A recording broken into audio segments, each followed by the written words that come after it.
ప్రధాని మోదీ అధ్యక్షతన భేటీ అయిన కేంద్ర కేబినెట్ కీలక నిర్ణయాలు తీసుకుంది. ఖరీఫ్ సీజన్లో వరి సహా 14 పంటల మద్దతు ధర పెంపుకు ఆమోదం తెలిపింది. వరి క్వింటాలు మద్దతు ధర 69 రూపాయలు పెంచింది ప్రభుత్వం. తాజా పెంపుతో వరి మద్దతు ధర 2,369 రూపాయలకు పెరిగిందన్నారు కేంద్ర మంత్రి అశ్విని వైష్ణవ్. 11 ఏళ్ల మోదీ పాలనలో ఖరీఫ్ పంటలకు మద్దతు ధర భారీగా పెరిగిందని చెప్పారు. పత్తి క్వింటాల్ మద్దతు ధర 589 రూపాయలు పెంచుతూ నిర్ణయం తీసుకుంది కేంద్ర కేబినెట్. అలాగే నువ్వులకు 579, మొక్కజొన్నకు 175, జొన్నలకు 328, సజ్జలకు 150, రాగులకు క్వింటాల్కు 596 రూపాయల చొప్పున పెంచినట్టు తెలిపారు కేంద్ర మంత్రి అశ్విని వైష్ణవ్. కందులకు 450, వేరుశెనగకు క్వింటాకు 480 పెంచినట్టు చెప్పారు. అలాగే రైతులకు వడ్డీ రాయితీ కింద 15,642 కోట్ల రూపాయలు కేటాయించినట్లు తెలిపారు వైష్ణవ్. ఇక ఏపీలోని బద్వేల్ నెల్లూరు 4 వరుసల రోడ్డు అభివృద్ధికి ఆమోదం తెలిపింది కేంద్ర కేబినెట్. 3,653 కోట్లతో 108 కిలోమీటర్ల పొడవుతో రోడ్డు అభివృద్ధి చేయనుంది ప్రభుత్వం. ఈ కారిడార్ నిర్మాణంతో కృష్ణపట్నం పోర్టుకు ప్రయాణ దూరం తగ్గనుందన్నారు. వార్దా బల్లార్షా 4 లైన్ల రహదారి నిర్మాణానికి కేంద్రం ఆమోదం తెలిపిందన్నారు అశ్విని వైష్ణవ్. ప్రధాని మోదీ అధ్యక్షతన భేటీ అయిన కేంద్ర కేబినెట్ కీలక నిర్ణయాలు తీసుకుంది.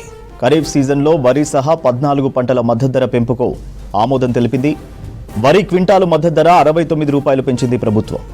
తాజా పెంపుతో వరి మద్దతు ధర 2,369 రూపాయలకు పెరిగిందన్నారు కేంద్ర మంత్రి అశ్విని వైష్ణవ్. 11 ఏళ్ల మోదీ పాలనలో ఖరీఫ్ పంటలకు మద్దతు ధర భారీగా పెరిగిందని చెప్పారు.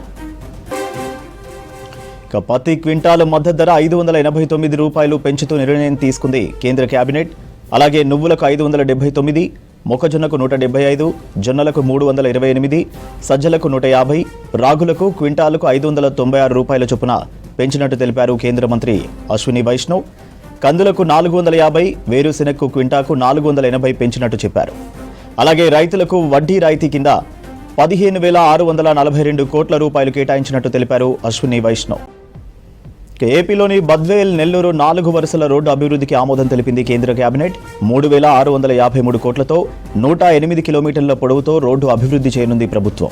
ఈ కారిడార్ నిర్మాణంతో కృష్ణపట్నం పోర్టుకు ప్రయాణ దూరం తగ్గనుందన్నారు.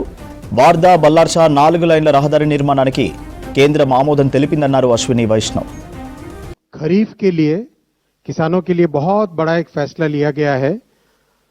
आप सब जानते हैं कि खरीफ की फसल में जिस तरह से पिछले 10-11 वर्षों में मैसिव वृद्धि की गई है एमएसपी की, उसी कड़ी में सीएसीपी की रिपोर्ट पर 2025-26 के खरीफ मार्केटिंग सीजन के लिए आज कैबिनेट में एमएसपी अप्रूव हुआ है. टोटल अमाउंट इसका 2,07,000 करोड़ के आसपास का एस्टिमेट किया गया है. और जैसा कि प्रधानमंत्री श्री नरेंद्र मोदी जी ने प्रतिबद्धता दिखाई है किसानों को उनकी कॉस्ट के ऊपर 50% मिनिमम मार्जिन मिले, कम से कम मार्जिन मिले, उसका ध्यान रखा गया है. तो जितने भी क्रॉप्स हैं हर एक क्रॉप के लिए कॉस्ट से 50% अधिक, कॉस्ट प्लस 50%, इस चीज का ध्यान रखा गया है.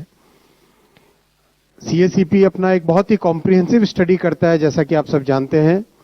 डिमांड एंड सप्लाई सिचुएशन देखते हैं, ओवरऑल ग्लोबल प्राइसेस देखते हैं, भारत में कॉस्ट कितनी आती है उस सबको देखते हैं. इन सब को देख के रिकमेंडेशन करते हैं. ये इंडिविजुअल क्रॉप्स की एमएसपी है. 3 भाग में है. पहला भाग है सीरियल्स यानी फूड ग्रेन्स.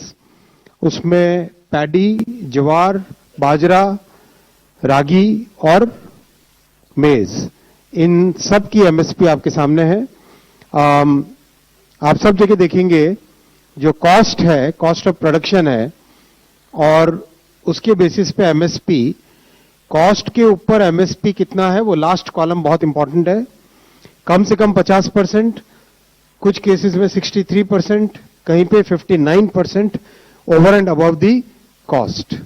ये बहुत ही इंपॉर्टेंट पॉइंट है. और ऐसा कि ऐसा फिनोमिनन पल्सेस और फाइबर क्रॉप्स में भी है, जहां पर क्रॉप्स लिए गए तूर, मूंग, उड़द और कॉटन. इनमें भी कॉस्ट प्लस 50%, कम से कम 59% है, कहीं पे 53% है, मिनिमम 50% तो कॉस्ट से अधिक है ही है।